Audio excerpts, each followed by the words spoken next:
Namaste. I'm Ezechi Ade. This is the Golden Circle Movement Channel. Today we're discussing how to live without limits. Now, there must be limits to all things. We can't just act without reason, without some boundaries.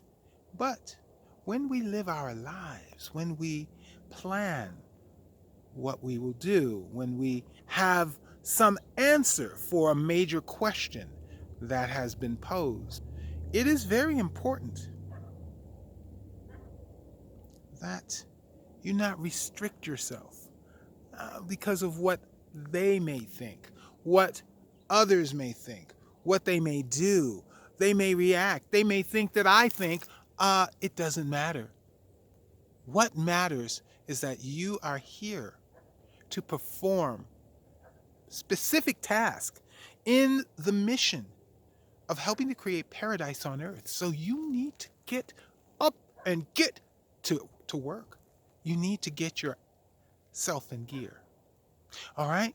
So it is very important that we realize we don't know what is to come tomorrow, when we will have another opportunity like this right now. But we know right now it is time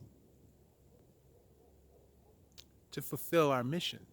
So, what are you doing in this plan? Are you living up to your responsibilities? Are you engaged? Are you on your path? So, I'd like to hear about it in the comments below. Please subscribe to the Golden Circle Movement channel. Make sure you ring the notification bell so you know when new videos are uploaded. Like and share the video. You can also get with me directly on Instagram, Twitter, and LinkedIn at Ezechi Ade, and on Facebook at the Golden Circle Movement Group. Thank you for your participation. Namaste.